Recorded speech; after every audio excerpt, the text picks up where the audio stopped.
안녕하세요. 반갑습니다. 김태희입니다. 1편에 이어서 2편에서도 직장 예절의 기본에 대해서 진행해 보도록 하겠습니다. 1편에서는 인사와 악수와 명함 수수에 대해서 진행을 했는데요. 이번 편에서는 상석, 보고, 호칭 등에 대해서 알아보도록 하겠습니다. 시작하면서 퀴즈를 한번 내볼게요. 상석에 관련된 건데요. OX 문제입니다. 1번, 출입문에서 가장 가까운 곳이 상석이다. 네. O일까요? X일까요? 네, 두 번째, 자동차를 탈 때는 상사가 먼저 탄다. 세 번째, 상사가 직접 운전할 때 옆좌석에 나란히 앉는다. OX 문제입니다. 차례대로 한번 넣어볼게요. 정답입니다. 네, 요거 한번 보여드릴게요. 자, 출입문에서 가장 가까운 곳이 상석이다. X이고요. 우리가 생각해 봤을 때 출입문은 아무래도 사람들이 빈번하게 이동하는 곳이잖아요. 그러면 아무래도 가장 가까운 곳이 아니라 가장 먼 곳이 상석이 되겠죠? 그리고 두 번째, 세 번째는 조금 이따가 상황을 보면서 안내를 해드리도록 하겠습니다. 이 상황을 한번 볼게요. 사진인데요. 바로 회의실입니다. 여기는 지금 창문이 보이시고요. 그 다음에 출입문이 있고 잘 보이시나요? 스크린이 있습니다. 그리고 의자가 많이 놓여져 있어요.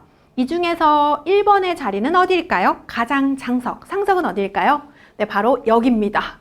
여기가 가장 상석이 되는 거고요. 그러면 오른쪽, 왼쪽 의자 중에 어떤 게 2번, 3번이 될까요? 네.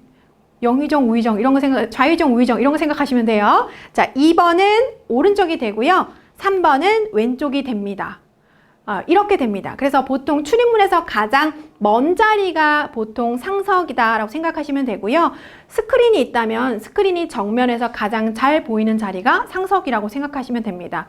우리 왜 영상에서 진열정님 기억나세요? 1편에서? 네, 거기서 보시면 자기는 스크린이 가장 잘 보이는 곳에 앉아서 신입직원으로서의 열정을 보여줬다고 얘기했잖아요. 그분이 여기서 실수를 했던 부분이기도 하죠. 그래서 이왕이면 출입문에서 가장 멀고 창문이 있어서 경치와 전망이 잘 보이며 스크린이 정면에서 잘 보이는 자리가 상석이다 라고 생각하시면 되겠습니다. 그리고 만약에 레스토랑, 식당일 경우에는 이왕이면 웨이터가 의자를 빼주는 곳이 상석이다 라고 생각하시면 돼요. 이 상석을 이해하시려면 드라마 같은 거 보면 이렇게 회장님이나 사장님들이나 본부장님들이 회의하는 모습들이 자주 나오게 되잖아요. 그때 대부분 이 자리에 앉아 계실 거예요. 드라마 한두 번쯤은 보셨죠? 거의 매 드라마에 한두 번쯤은 또 이런 장면이 또 나오기도 해요. 그럴 때는 대부분 사장님들, 높은 사람들이, 실장님들이 저 1번 자리에 앉아 계시기도 하고요. 그 다음에 레스토랑이나 식당에 가서도 높은 사람들이 오면 이렇게 의자를 빼주시잖아요. 그 자리가 상석이다 라고 생각하시면 되겠습니다. 그리고 이거는 회의 때인데 그럼 과연 승용차를 탔을 때는 상석이 어디일까요? 한번 알아보도록 할게요. 자, 운전자가 있을 경우에 입니다. 그리고 자가 운전자의 경우 두 가지로 나눠지는데요. 이거는 운전자가, 그러니까 내부 직원이 아니라 외부의 운전자가 있을 경우라고 생각하시면 되겠습니다. 그럴 때 1번은 어디일까요? 드라마를 생각하시면 돼요. 드라마 보면 운전수가 있고 그 다음에 주인공은 어디 탈까요? 네, 바로 여기 탑니다. 왠지 아세요? 미러를 통해서 뒤에 계신 상석에 계신 분의 상황을 체크할 수 있기 때문입니다. 그래서 여기가 1번이에요. 네. 자, 그 다음 2번은 어디일까요? 손으로 한번 가르쳐 보세요. 손가락으로 이렇게 가르쳐 보시겠어요? 네, 2번은 여기입니다. 이제 질문입니다. 3번, 4번은 조금 헷갈릴 것 같아요. 과연 여기가 3번일까요? 여기가 3번일까요? 알려드릴게요. 자, 여기가 3번이고요. 여기가 4번이에요. 어머, 이상하다. 4번 자리가 더 편한 거 아닌가요, 선생님? 이라고 하실 것 같은데요. 맞아요. 자리가 편한 건 4번 자리고 불편한 건 3번 자리이기는 한데요. 우리 이해를 돕기 위해서 드라마를 생각해 봅시다. 혹시 4번 자리에 누가 가장 많이 앉는지 기억해 보시겠어요? 맞아요. 비서들이 제일 앉는 자리예요. 그래서 4번은 수행하는 분들이 이왕이면 회장님의 상황을, 사장님의 상황을 체크하기 위해서 가장 많이 앉는 자리라고 생각하시면 되겠습니다. 그래서 보통 3번, 4번이 되는데요. 근데 우리가 사회생활 하다 보면 타보면 아시잖아요. 3번이 편해요? 4번이 편해요? 맞아요. 4번이 더 편해요. 그래서 4번에 계시는 분이 눈치 있게, 센스 있게 3번에 계신 분한테 혹시 자리가 불편하실 텐데 앞쪽 자리에 앉으시겠습니까? 앞쪽 자리에 앉으시겠어요? 라고 양해 멘트를 한번 해보는 거예요. 그러면 3번이 네, 저 4번에 앉을게요 라고 얘기하실 거예요. 그런 센스가 필요하답니다. 그런데 알고 하는 거랑 모르고 앉는 거랑 다르죠.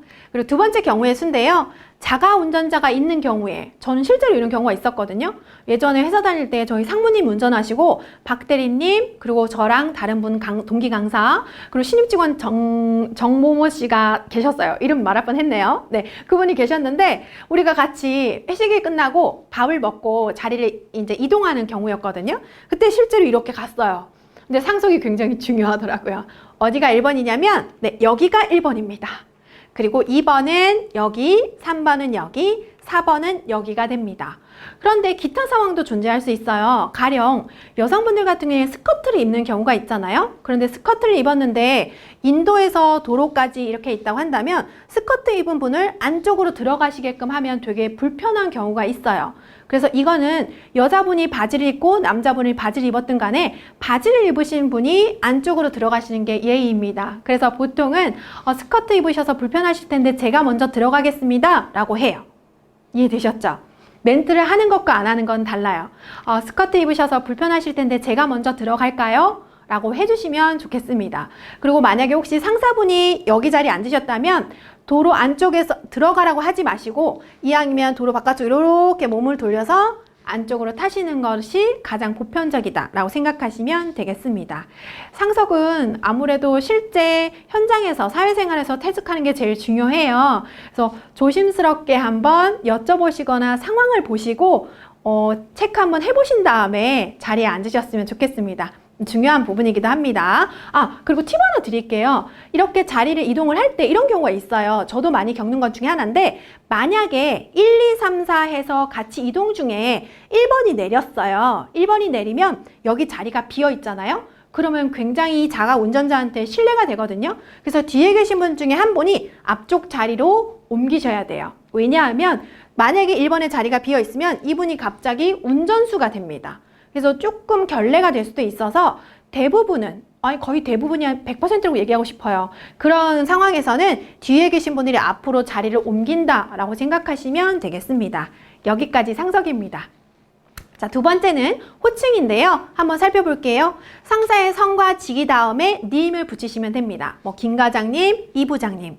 성명을 모르면 과장님, 부장님 하시면 되고요.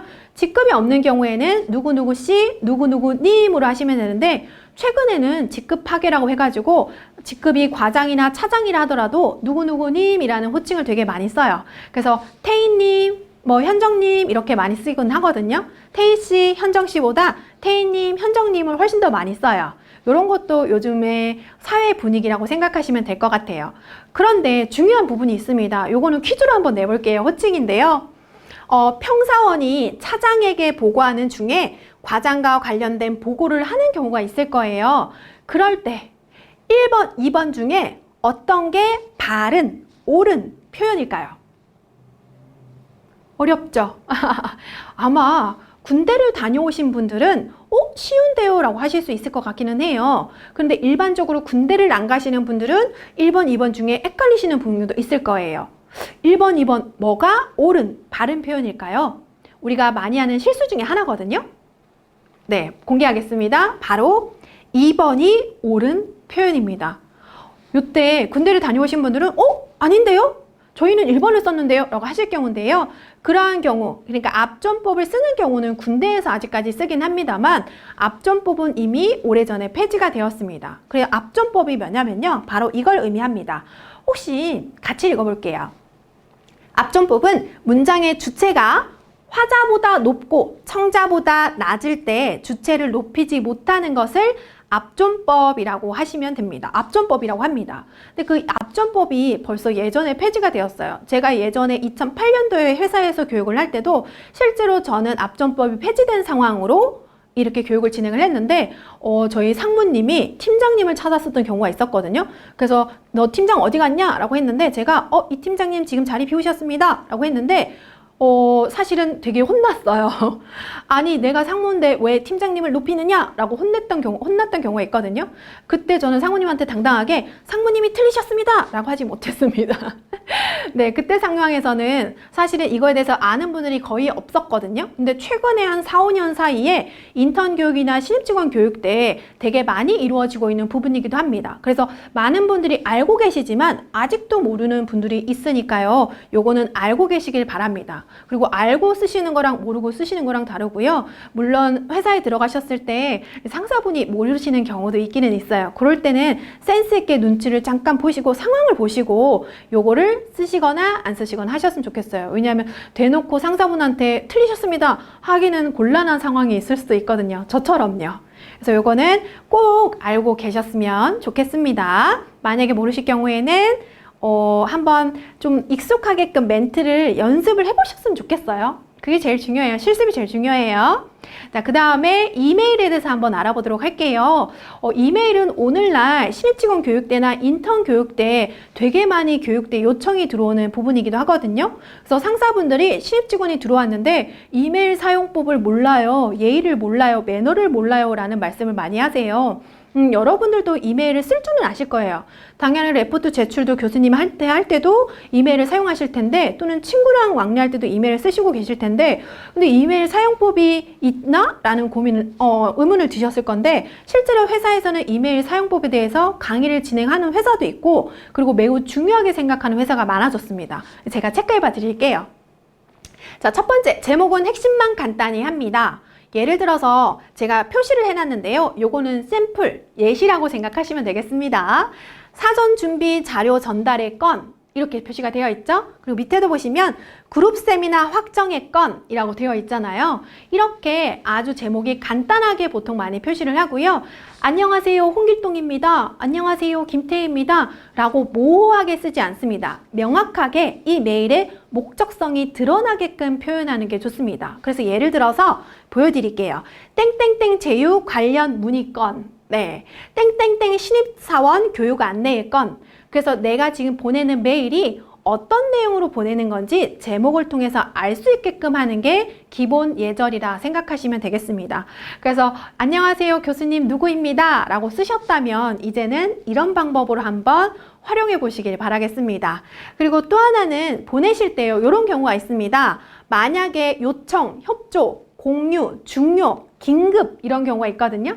그럴 때는 타이틀 옆에다 말머리를 달아주는 것도 효과적입니다. 가령 긴급, 중요, 필독 이런 거 같은 경우에는 메일이 많은 그 홍수 속에서도 아 이건 되게 중요하구나 라고 해서 꼭 읽을 수 있게끔 표시해 준다면 놓치지 않고 상대방도 메일을 확인을 하실 수가 있겠죠. 그래서 중요하니까 한번 확인을 해보시고요. 그 다음에 본문은 내용을 간단하게 구성합니다. 그래서 크게 세 가지인데요. 첫인사, 업무 내용, 끝인사 이렇게 3단 구성을 보편적으로 많이 씁니다. 예시문입니다. 이렇게 첫 번째는 인사를 합니다. 안녕하세요. 어디에 누구입니다. 안녕하세요. HRD 팝의 김태희입니다. 이렇게 씁니다. 멘트를 하고요. 두 번째는 관련된 내용을 전달을 하고 마지막으로는 끝인사 멘트와 함께 누가 썼는지를 인사를 드립니다. 그래서 어렵지는 않아요, 여러분. 근데 이게 익숙해지는 데는 시간이 걸리거든요. 그래서 사전에 미리미리 저는 연습을 해보셨으면 좋겠어요. 그리고 한번 제가 제 예시문이에요. 실제로 제가 받았던 건데 보냈던 건데 같이 한번 살펴보도록 할게요. 첫인사가 들어가고요. 그 다음에 중간에는 제가 관련된 내용을 전달하고 있고 그리고 마지막으로 제가 인사를 드리고 있습니다. 그래서 첫인사, 업무 내용, 끝인사로 이루어집니다. 제 끝인사를 보시면 소중한 인연에 고맙습니다. 김태희 드림이라고 되어 있는데요. 제가 항상 끝인사로 쓰는 멘트예요.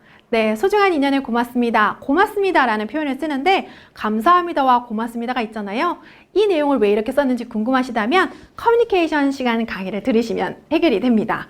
그리고 저는 첫 인사를 할 때 안녕하세요 차장님이라고 했는데요. 저는 이 차장님과 굉장히 오랫동안 관계를 함께하고 아주 개인적인 친분이 있는 분이에요. 그래서 차장님 성함을 쓰지 않고 안녕하세요라고 했는데 안녕하십니까 어디에 누구누구님 내지는 그렇게 표현하셔도 됩니다. 그래서 첫 인사, 내용, 끝 인사 순으로 구성이 된다라고 생각하시면 되고요. 가끔 메일을 보내고 왔다가 보면 이런 걸 보셨을 거예요. 바로 서명인데요. 이런 거 한번 보실게요. 메일 환경에 들어가시게 되면 설정을 하실 수가 있습니다. 그러면 끝인사를 하더라도 내가 어떤 사람인지, 어디에 주소를 가지고 있는지, 핸드폰 번호는 뭔지 이렇게 개인적인 정보를 전달할 수 있어서 연락을 취할 때 쉬울 수가 있거든요. 이렇게 서명란을 입력하셔서 활용하시기를 바랍니다. 그래서 전체적으로 한번 조금 살펴보자면 이렇게 정리할 수 있을 것 같아요. 한번 볼게요. 첫인사 들어가고요. 그 다음에 업무 내용이 들어가고 끝인사가 들어가고 마지막에 서명이 들어갑니다. 이건 예시문입니다. 예시문이니까 한번 활용을 해보시고요. 그 다음 마지막으로 첨부 파일이 있다면 이렇게 첨부 파일이 표시되기도 합니다. 그래서 이 화면만 보셔도 이해가 한눈에 되실 거예요. 아, 이렇게 해야 되겠구나 라고 기억하시면 되겠습니다. 근데 참고로 요거를 한번 전달해 드릴게요. 우리가 메일을 보내다가 보면 이런 사항을 확인을 하셨을 거예요. 바로 수신자, 참조자, 수문 참조라는 걸 보셨을 텐데요. 이 차이가 뭐냐면 수신자는 바로 내 메일을 받으시는 당사자를 의미합니다. 그리고 참조자는 당사자, 그러니까 메일을 받아서 해결해야 되는 당사자가 아니라 이 일을 같이 공유하고 있어야 되는 사람, 관리하고 있어야 되는 사람, 보통 직급이 높은 사람이 많아요. 그런 분들은 참조자가 됩니다. 근데 간혹 가다가 수신자, 참조자가 아니라 수문 참조를 활용하기도 합니다. 즉, 메일을 그분께도 보내기는 하는데 이분한테 보냈다라는 걸 밝히지 않는 거죠. 그래서 수문 참조의 역할도 있습니다. 그리고 첨부 파일은 누락되지 않았는지를 반드시 꼭 확인하시고요. 이건 하나의 팁인데요. 저는 첨부 파일을 가장 먼저 넣어놓거나 가장 나중에 넣어놓거나 라고 하거든요. 나중에 내용을 실컷 썼는데 메일은 보냈는데 첨부 파일이 포함되지 않은 경우가 많아요. 그래서 저는 가장 먼저 넣거나 가장 나중에 넣는 방법이 있지만 저는 가장 먼저 일단 넣어놔요. 그래서 나중에 보내기 버튼 눌렀을 때 메일은 보냈는데 첨부 파일 안 넣었어 라는 실수는 저는 줄이고 있답니다. 그래서 이렇게 한번 활용해 보시면 좋을 것 같습니다. 이렇게 들어갑니다. 그리고 메일을 보내실 때 제가 김태희 드림이라고 썼잖아요. 이게 무슨 의미냐면 배상이라는 단어도 있고요. 올림이라는 단어도 있고 드림이라는 단어도 있습니다. 근데 저는 보편적으로 가장 많이 쓰는 거는 드림이더라고요. 그래서 상대가 누구든지 간에 예의를 지키면서 표현할 수 있는 방법 중에 하나, 가장 보편적으로는 존중을 표현할 수 있는 드림이 가장 딱 좋은 표현이 아닐까 싶습니다. 그래서 저는 드림을 쓰고 있어요. 한번 여러분들도 활용을 해보시면 좋을 것 같아요. 그리고 메일을 보내실 때 좀 중요 체크사항이 있어서 몇 개만 알고 지나가도록 할게요. 이모티콘을 요즘에 많이 쓰잖아요. 그래서 보통 저한테 처음 메일을 보내시는 상대방의 클라이언트도 저한테 이렇게 안녕하십니까 김태희 강사님 해놓고 눈웃음을 이렇게 표현하시는 분들도 있어요. 보편적으로 요즘에 꽤 많이 쓰시죠. 근데 이모티콘은 공식적인 이메일은 사용을 자제합니다. 실제 회사 내에서 왔다 갔다 하는 공식적인 메일 내지는 클라이언트, 사업체와 협력업체와 같이 함께 주고받는 메일에는 이렇게 간단한 눈웃음이나 물결 표시 있죠. 이런 간단한 것도 굉장히 예의에 어긋날 수 있기 때문에 물결 표시, 눈웃음 표시 이런 건 조금 주의해 주셨으면 좋겠습니다. 그리고 혹시 전화 한 통화라 간단하게 해결할 수 있는 일들은 이메일로 보내기보다는 전화로 해결하셨으면 좋겠어요. 가령 이메일은 아무래도 확인이 늦을 수가 있거든요. 그래서 뭐 맞다 아니다 한다 안 한다 이런 간단한 내용들은 전화로 해결하시길 바라고요. 그리고 여기서 중요한 거는 이메일로 하기는 하시는데 만약에 부정적인 내용이다 라고 할 경우에는 조금은 요 구분을 하셨으면 좋겠다라는 생각이 전 듭니다. 그리고 세 번째는 문단을 짧게 행간을 나누어 주는 게 중요한데요. 아마 메일 쓰시다가 보면 칸이 이렇게 가로로 길잖아요. 이렇게 긴 가로칸에 다 빡빡 채워서 길게 쓰면은 이게 눈에 잘 안 들어와요. 시안성이 떨어져요. 그래서 저는 어떤 걸 많이 제안해 드리냐면 칸이 길게 있는 거에서 보통은 평균 반 정도는 채우게끔 문장 길이를 반 정도 채우는 게 가장 시안성이 좋게끔 하는 방법 중에 하나입니다. 눈에 제일 잘 들어와요. 그래서 행간을 조금 나눠주시는 게 상대방도 보기 편하지 않을까 싶습니다. 왜 우리도 메일 받으면 그게 편하잖아요. 이렇게 생각하시면 되고요. 중요한 겁니다. 별표 5개예요. 시간이 표시되지 않더라도 아무 때나 메일을 보내지 않습니다. 어떨 때는 메일 알람을 핸드폰에 이렇게 설정해 놓는 경우도 있거든요. 그럴 때는 정말 자정 12시, 1시, 2시, 새벽에도 메일을 보내면 띠링띠링 울려서 상대방의 수면을 방해할 수도 있기 때문에 메일을 보낼 때 그 사람은 확인을 늦게 하더라도 조금 이왕이면 시간을 근무 시간 내에 내지는 근무가 끝나고 한두 시간 정도로 설정해 주시는 걸 저는 좋은 것 같아요. 너무 밤늦게 보내는 거는 상대방이 확인을 한다고 한다면 신뢰가 될 수도 있습니다. 그리고 또 하나 팁인데요. 만약에 메일 보내고 나셔서 혹시 메일 보냈으니까 확인 바랍니다 라는 문자를 보내주시는 것도 좋을 것 같아요. 저도 최근에 개인 컨설팅을 이렇게 진행하면서 이력서나 자소서를 받잖아요. 그럴 때는 이력서 보냈습니다. 이력서 보냈습니다 라고 문자를 주세요. 저도 문자를 드리겠습니다 라고 하는 편이에요. 그렇게 확인해 주시면 좋을 것 같아요. 그리고 거절 내용은 아까도 말씀드렸지만 가급적이면 빨리 전달하면 좋고요. 민감한 문서 같은 경우에는 수정을 할 수 없게끔 PDF 파일로 보내는 것도 기본적으로 지켜야 될 부분이라고 생각할 수 있습니다. 그리고 수신인이 너무 많이 설정되잖아요. 상대방이 읽고 답장 안 하는 경우가 많아요. 그래서 반드시 답장이 필요할 때는 큰 글씨로 답장을 반드시 부탁드립니다 라고 써놓으시면 상대방도 읽고 답장을 해주실 겁니다. 이렇게 이메일인데요. 요즘에는 이메일도 많이 보내시지만 이렇게 SNS를 활용해서도 많이 연락을 주고받으시고 보고도 주고받으시고 하시더라고요.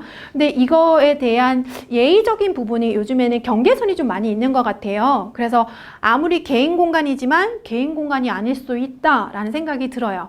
가령 카카땡을 좀 많이 쓴다고 생각을 해볼게요. 카카땡을 쓰는데 거기에 팀 내 카카땡이라고 생각을 해봅시다. 그러면 상사분들이 이모티콘을 좀 많이 쓴다고 해서 친근감 위해서 이모티콘을 많이 쓴다고 해서 신입 직원인 나도 직급이 낮은 나도 과하게 이모티콘을 쓰면 가끔 가다가 예의가 없어 보인다라는 느낌이 들 수도 있거든요. 그래서 이런 조절을 조금 잘해야 될 것 같아요.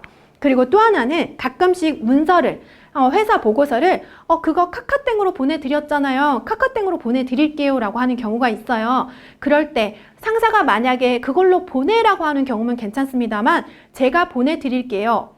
직급이 낮으신 분이 제가 카카오톡으로 보내드릴게요. 보내드렸잖아요. 한다면 이렇게 보안이 필요한 문서나 중요한 문서 같은 경우에는 보안이 제대로 설정이 안 되거나 다운받을 때도 기한이 걸리기 때문에 요거는 중요 문서는 반드시 이메일로 주고받으시길 바랍니다. 물론 상대방이 요청이 있을 경우에는 가능합니다. 하지만 보안적인 부분에서는 장담을 할 수 없다라는 걸 기억하시길 바라겠습니다. 이제부터는 기본적으로 직장 내에서 지켜야 될 출퇴근 태도에 대해서 알아볼 텐데요.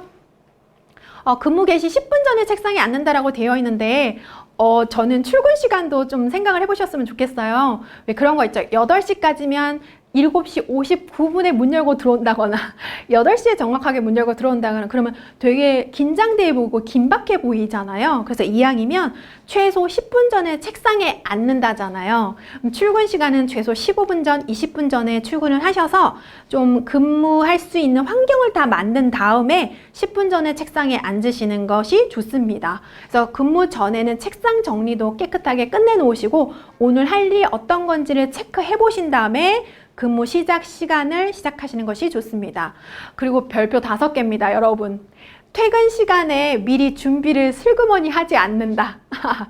잘 안 되죠.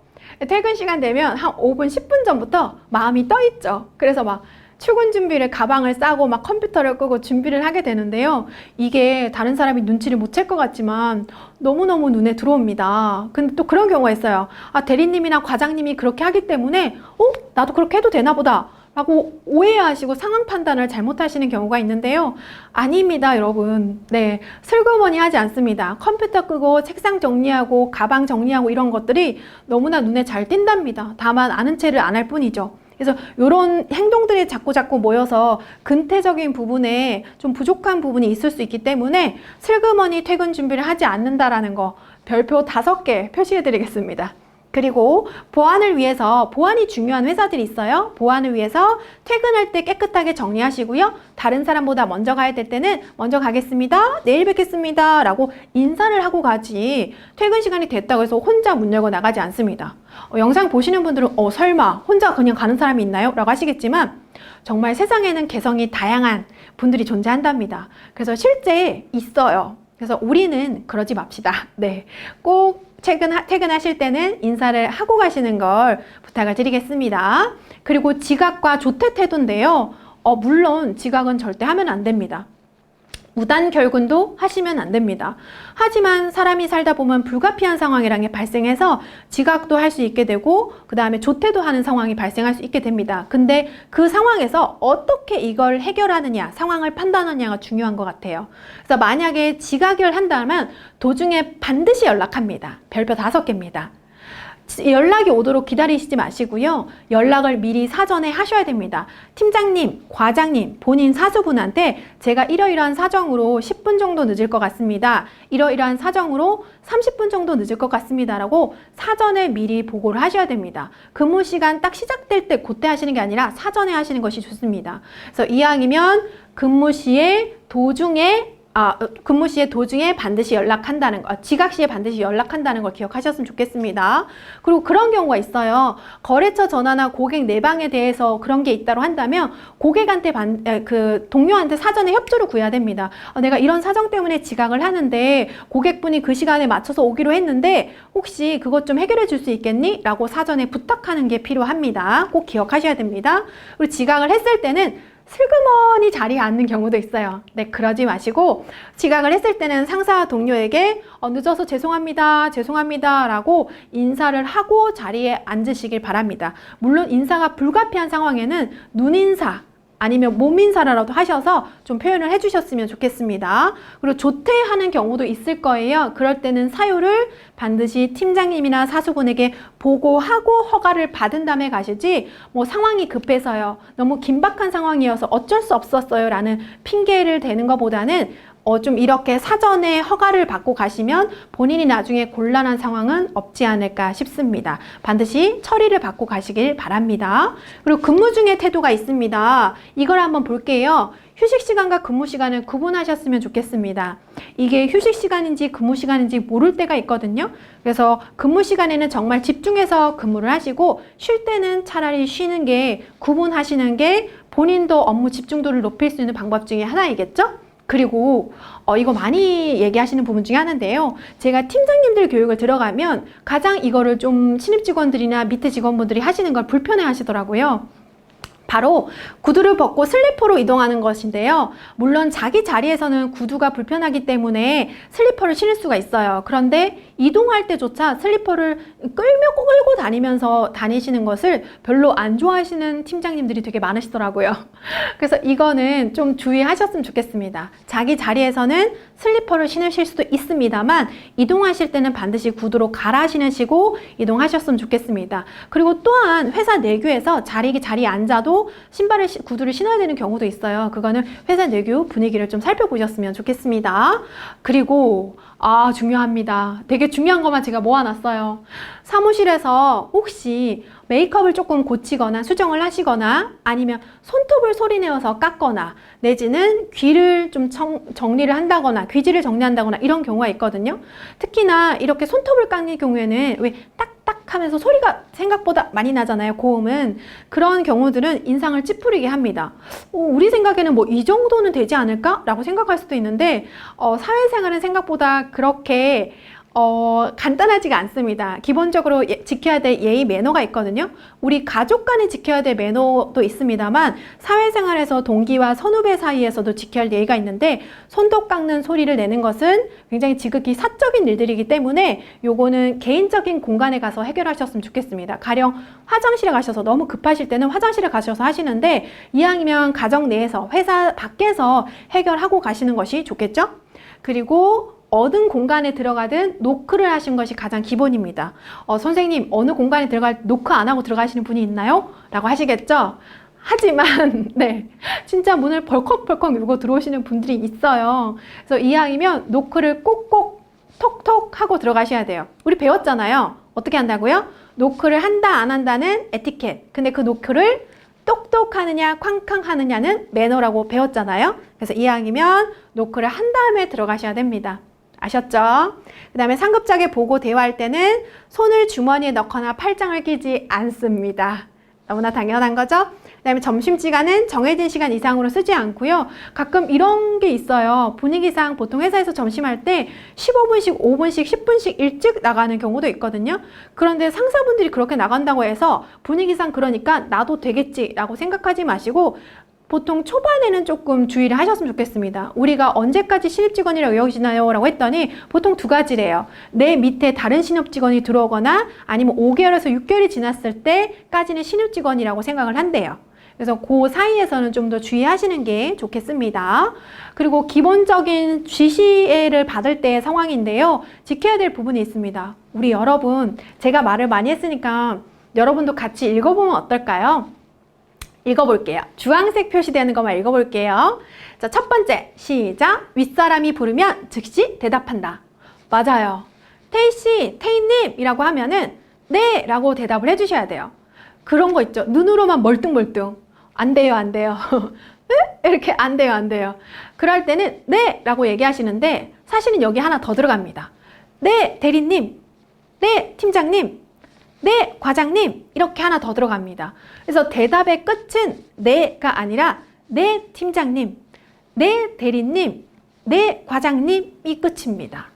처음 아셨나요? 직장 생활에서는 네, 과장님이 끝입니다. 그게 대답입니다. 두 번째 읽어볼게요. 시작. 확실하게 듣고 메모한다.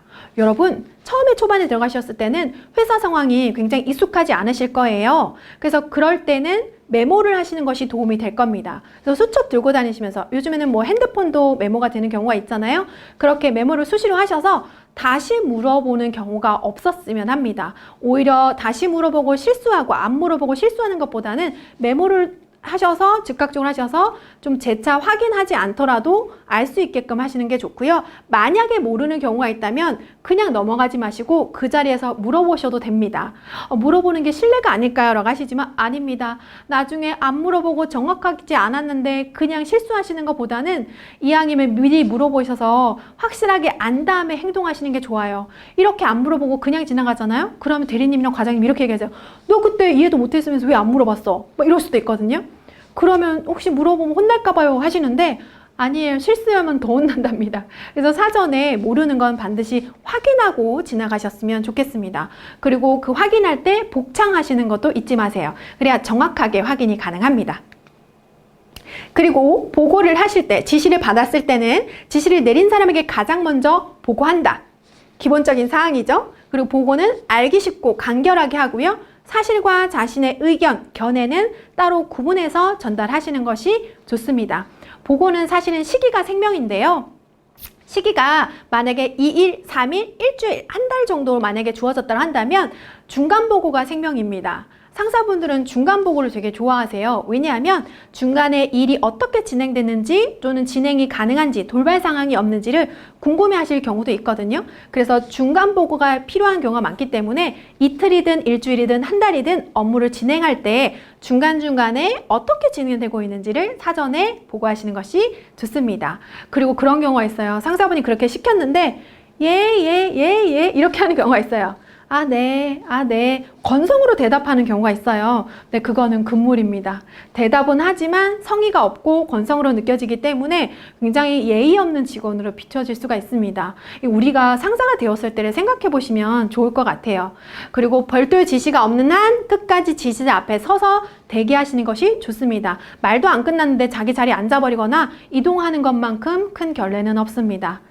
제가 말씀드리는 이 상황들이 설마 일어나겠어 하시지만 실제로 많이 일어나고 있는 중에 하나입니다. 팀장님이나 상사분이 말씀하시는데 말이 덜 끝났는데도 이렇게 이동하시는 분들이 있으세요. 그러지는 맙시다요. 그리고 중간 보고가 필요한 경우는 있어요. 분명히 지시받은 방법으로 아무리 해도 일이 끝나지 않을 때, 그리고 중간에 돌발 상황이 일어날 때가 있거든요. 이럴 때는 반드시 중간 보고를 하시는 것이 좋습니다. 그리고 또 이런 경우가 있을 겁니다. 우리가 방문하는 경우도 있고 내방객을 맞이하는 경우도 있을 텐데요. 그럴 때 기본적으로 지켜야 될 예의입니다. 손님이 오면 멀뚱멀뚱 쳐다보지 마시고 자리에서 즉시 일어납니다. 그리고 손님의 이름을 확인을 하고 용건을 확인을 하시는 거예요. 그래서 지정된 사람에게 안내를 합니다. 이게 너무 기본적인 거지만 우리가 놓치고 있는 부분 중에 하나가 바로 첫 번째예요. 멀뚱멀뚱 어떻게 오셨어요를 지켜보고 있는 거죠. 눈으로만 확인하는 거죠. 그러지 마시고 나를 봤다라고 한다면 이분이 어떻게 오셨는지를 즉각적으로 반응해 주시는 것이 중요합니다. 그리고 안내를 하실 때는 기본적으로 내가 한 보 앞서서 안내하시게 될 텐데요. 고객분을 안내할 때, 손님, 내방객을 안내할 때는 고객보다 1, 2보 앞서서 내가 안내 따라올 수 있게끔 하시는 것이 가장 기본이고요. 어딘가 방향을 가르쳐야 된다라고 한다면 손바닥이 위로 가게끔 안내하신다면 더 예의 바르게 나를 대하고 있구나 라고 느껴질 수 있는 부분 중에 하나입니다. 그리고 수시로 안내를 하셔서 앞으로 가실 때는 그냥 냅다 앞만 보고 가지 마시고요. 잘 따라오고 있는지 확인하는 것도 기본적인 상식이겠죠? 그리고 안내를 하다가 보면 엘리베이터나 계단이나 회전문 이렇게 장소가 여러 군데로 나눠질 텐데요. 이렇게 장소가 달라질 때마다 안내하는 방법도 달라질 수 있습니다. 그래서 엘리베이터라고 한다면 먼저 타고 나중에 내린다라고 생각하시면 되고요. 그리고 계단 같은 경우에는 올라갈 때 내려갈 때 누가 먼저 올라가고 내려가는지가 다르잖아요. 이러한 경우는 여성분들의 경우에는 스커트를 입는 경우가 있기 때문에 다르다라고 생각하시면 되겠습니다. 그리고 회전문 같은 경우에는 자동문일 경우에는 고객이 먼저 가고요. 수동문일 경우에는 안내자, 내가 먼저 문을 열어두는 것이 기본적인 예의다라고 생각하시면 되겠습니다. 그리고 우리가 맞이를 할 때 사람들을 소개해야 되는 경우도 있잖아요. 그럴 때는 순서가 있는데 지위가 낮은 사람을 높은 사람한테 소개를 합니다. 그런 것 같죠? 그리고 연소자를 연장자한테 소개하고요. 개인을 그룹한테 소개하고 친한 사람을 새로운 사람한테 소개한다 라고 생각하시면 되겠습니다. 그래서 기본적으로 소개는 이렇고요. 근데 반대로 내가 방문을 할 때도 있잖아요. 그럴 때는 어떻게 되냐면 방문 전에 체크사항이 있습니다. 회사를 방문하기 전에는 실제로 가능한 날짜가 언제신지, 시간은 언제신지 사전에 협의를 한 다음에 방문을 해야 되고요. 돌발적으로 긴급하게 방문하는 경우에도 반드시 전화로 체크를 해보고 방문하시는 것이 좋습니다. 그분의 스케줄이 어떤지 파악이 되지 않은 채 무작정 방문하는 것은 지양합니다. 그리고 방문 시에는 반드시 들어가기 전에 10분, 20분 전에 도착하셨으면 좋겠고, 도착하셨다면 전화를 먼저 하셔서 제가 도착했습니다를 알린 다음에 회사를 들어가시는 게 좋고요. 그리고 이왕이면 뵙기 전에 용모를 단정하게 하시는 것도 가장 기본적인 매너라고 생각하시면 되겠습니다. 자, 여기까지 우리가 직장 예절 기본 1 시간인데요. 우리가 사회생활을 하면서 또는 내지는 대학교 생활을 하면서도 가장 기본적으로 알아두어야 될 예의에 대해서 알아보았습니다. 네, 여기까지 마치겠습니다. 고맙습니다.